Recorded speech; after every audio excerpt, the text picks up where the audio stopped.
どうも、モブです。今回は4月10日のアップデート情報についてのまとめだよ。それじゃ、早速見ていこう。まずは、リバースストーリーに新しいチャプターとハード難易度が追加されるよ。本来であれば、ストーリーの追加により、ガチャチケットや経験値が多くもらえるよ。しかし、リバースモードであるため、経験値が増えることはなく、メインの報酬もガチャチケットではなく、影の素材である可能性が高いため、トロフィーの回収作業になるかな。次は、アーティファクトの新成長要素についてだよ。今回のアップデートから、アーティファクトの最大レベルが拡張され、レベル100のものが登場するよ。また、これまで使用していた、レベル75や78のアーティファクトも、新しいサイレンというシステムによって、レベル100のアーティファクトと、同じ能力値を獲得できるようになるよ。そのため、これまで育ててきたアーティファクトが完全に無駄になることはなさそうだね。次は、ギルド総力戦についてだよ。今回のアップデートから、ギルド総力戦が追加され、ギルド同士で競い合うコンテンツが登場するよ。また、これまでのギルドボスとは違い、編成人数や、使用、激怒回数が大きく変更され、全く違ったコンテンツになることが予想されるよ。次は、新ハンターのカリンについてだよ。カリンハンターに関しては、事前情報から、水属性ブレイカーであることは確定しているけど、おそらく、1周年のキャラの接待になることが予測できるよ。そのため、少なくとも母体を確保していなければ、環境についていけなくなる可能性が高いため、何としても確保するようにしよう。次は、新規アーティファクトセットについてだよ。まずは、混沌の烙印セットだね。このアーティファクトは、主に、チームファイトモードである、破滅の力や、ギルドボスでの活躍に期待ができるよ。また、通常スキルや、必殺技のダメージ増加、魔力回復効果まであり、チームファイトモードで最高の火力を誇る、カナハンターがさらに強化されることが予想できるよ。次は、混沌の欲望セットだよ。このアーティファクトは、ブレイカー専用のものであり、主に高難易度ダンジョンでの活躍に期待ができるよ。また、土器の戦場でも、雑魚敵が多いステージなどでは、効果の発動が容易になるため、面白そうなアーティファクトになるかな。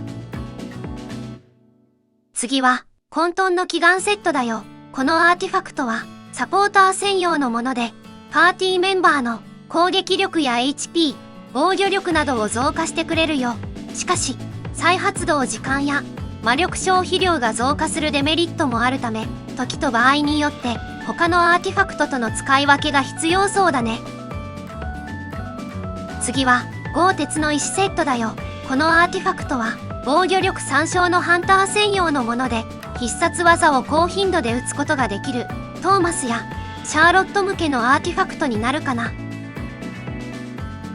次は、破壊本能セットだよ。このアーティファクトは、ブレイカー専用のものであり、主に、火力を出したい時に使用することがあるかな。しかし、基本的には、貪欲セットのように、味方にもバフ効果があるようなセットの方が、良い傾向にあるため、使う場面は相当限られてきそうだね。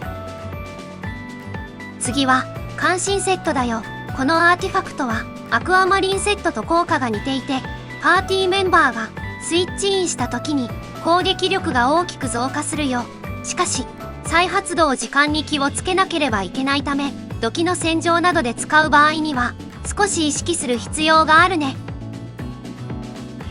次は、新規イベントについてだよ。今回のアップデートでは、アーティファクトの再構築イベントと黄金尾の狐が制作可能になるイベントが追加されるよ。まず、アーティファクトの再構築イベントは、非常にありがたいものだけど、新規セットやレベル解放により、おそらくゴールドやアーティファクトチップが足りない状況になることが予想できるよ。そのため、ギルドボスなどで結果を残したい人は、アイテムの使用量や使用順を考えた方が良いかもしれないね。また、最強のイベント武器である黄金尾の狐が制作できるので、必ず制作するようにしよう。次は、セレクトガチャとスペシャルスカウトにラインナップが追加されるよ。特に今回の目玉としてはカナハンターだね。カナハンターは土器の戦場をはじめチームファイトモードで爆発的な火力を出すことができるため、今回から始まるギルド総力戦でも大きく活躍することが予想できるよ。次はインスタンスダンジョンと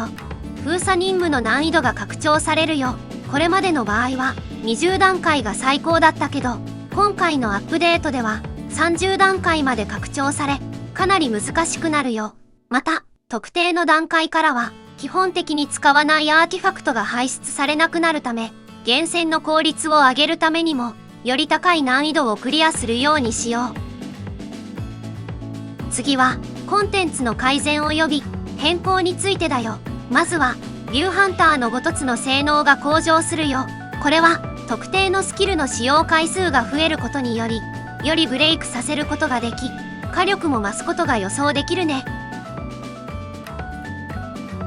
次は土器の戦場のバランス調整についてだよ。土器の戦場では基本的なクリティカル数値がクリティカル確率 5%、クリティカルダメージが 50% になってるよ。さらにその低い状態からキャラクターの特性が上乗せされるため、クリティカル確率の高いハンターや武器が強い状態になっていたよ。しかし今回のシーズンではクリティカル確率に補正が入り、クリティカルがより安定して発動できるようになるよ。さらにクリティカル確率が限界値を超えた場合にはクリティカル確率が減少する仕様もあるため、全てのハンターや武器がより平等な立場で使用できる環境になりそうだね。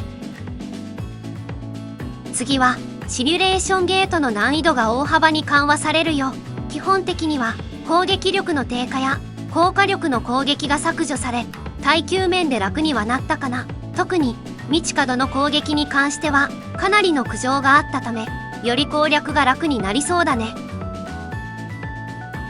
次は課金要素のハンター協会プレミアム定期購入に新たな特典が追加されるよ。基本的には鍵の最大保持数の増加とゲート採掘で獲得できる下級マナ石の増加であり、この課金パックの優位性がさらに高まるものになるよ。またシミュレーションゲートの鍵の増加に関しては1周年付近で倍率プレイも追加されるため、何らかの形で購入することができるようになるかもしれないね。最後は新しいクーポンコードだよ。今回はスキルルーンの幸運ボックス、スクフクの石の幸運ボックス、そしてゴールドがもらえるよ。概要欄にあるのでコピペして使ってね。今回の動画は以上になるよ。これからもこのチャンネルでは俺らの動画をたくさん投稿するつもりだよ。よかったらチャンネル登録、高評価、コメントお願いします。